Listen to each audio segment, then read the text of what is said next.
നമസ്കാരം, ജന്മഭൂമിയിലേക്ക് സ്വാഗതം. ദേശീയ തലത്തിൽ നടക്കുന്ന പരീക്ഷകളിൽ ഉണ്ടാകുന്ന ചോദ്യപേപ്പർ ചോർച്ചകൾ ഇനി ഉണ്ടാകാതിരിക്കാൻ ശക്തമായ നടപടിയുമായി കേന്ദ്ര സർക്കാർ.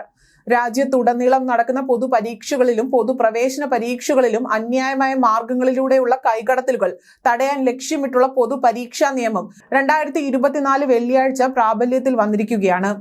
തിരഞ്ഞെടുപ്പിന് മുൻപ് തന്നെ ബിൽ കേന്ദ്ര സർക്കാർ സഭയിൽ അവതരിപ്പിച്ചുവെങ്കിലും ഇപ്പോഴാണ് ഇത് നിയമമായി മാറിയത്. പൊതുപരീക്ഷയിൽ അന്യായ മാർഗങ്ങൾ ഉപയോഗിക്കുന്നത് നിരോധിക്കുന്ന നിയമം 2024 ജൂൺ 21 കേന്ദ്ര personal public grievance and pension മന്ത്രാലയം പുറത്തിറക്കിയ വിജ്ഞാപനത്തിലൂടെയാണ് നിലവിൽ വന്നത്. ഫെബ്രുവരി 10 സമാപിച്ച ബഡ്ജറ്റ് സമ്മേളനത്തിൽ വെച്ച് പാർലമെന്റിന്റെ ഇരുസഭകളും ബിൽ പാസാക്കിയിരുന്നു. പൊതുപരീക്ഷകളിൽ അന്യായമായ മാർഗങ്ങൾ ഉപയോഗിക്കുന്നത് തടയാനും പരീക്ഷകളിൽ കൂടുതൽ സുതാര്യതയും നീതിയും വിശ്വസ്തതയും കൊണ്ടുവരുവാനുമാണ് നിയമം ലക്ഷ്യം വെക്കുന്നത്.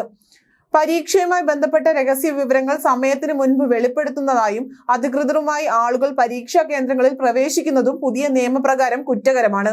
ഇത് പ്രകാരം പ്രസ്തുത കുറ്റങ്ങൾക്ക് 3 മുതൽ 5 വർഷം വരെ തടവും 10 ലക്ഷം രൂപയും പിഴയും ലഭിക്കും. കഴിഞ്ഞ ദിവസമാണ് കുറ്റകരമായ ഇടപെടൽ ഉണ്ട് എന്ന് കണ്ടെത്തിയതിനെ തുടർന്ന് നെറ്റ് എക്സാം കേന്ദ്ര സർക്കാർ പിൻവലിച്ചത്. നേരത്തെ നീറ്റ് എക്സാമുമായി ബന്ധപ്പെട്ടും വ്യാപക ആരോപണങ്ങൾ ഉണ്ടായിരുന്നു. നീറ്റ് UG 2024 പരീക്ഷയിൽ ഗ്രേഡ് മാർക്ക് ലഭിച്ച 1563 ഉദ്യോഗാർത്ഥികളുടെ സ്കോർ കാർഡുകൾ റദ്ദാക്കുമെന്നും ഈ ഉദ്യോഗാർത്ഥികൾക്ക് ജൂൺ 23 വീണ്ടും പരീക്ഷ എഴുതുവാൻ അവസരമുണ്ട് എന്നും ജൂൺ 13 ദേശീയ ടെസ്റ്റിംഗ് ഏജൻസി സുപ്രീം കോടതിയെ അറിയിച്ചിരുന്നു. എക്സാം നടത്തിപ്പിൽ വരുന്ന അപാകതകൾ പരിഹരിക്കാൻ നിലവിലെ നിയമത്തിൽ ഉള്ള പരിമിതികൾ പൂർണ്ണമായും ഒഴിവാക്കിയാണ് പുതിയ നിയമം കൊണ്ടുവന്നിരിക്കുന്നത്. അതേസമയം നീറ്റ് എക്സാമുമായി ബന്ധപ്പെട്ട് നടന്ന തട്ടിപ്പുകളിൽ കേന്ദ്ര സർക്കാരിന്റെ തലയിലിടാനാണ് പ്രതിപക്ഷം ശ്രമിക്കുന്നത്. എന്നാൽ ഇന്ത്യ സഖ്യ കക്ഷിയിലെ തേജസ്വി യാദവിന്റെ പേരാണ് പരീക്ഷാ തട്ടിപ്പുമായി ബന്ധപ്പെട്ട് ഉയർന്നു കേൾക്കുന്നത്. അദ്ദേഹത്തിനെതിരെയുള്ള അനവധി തെളിവുകൾ നേരത്തെ BJP പുറത്തുവിട്ടിരുന്നു.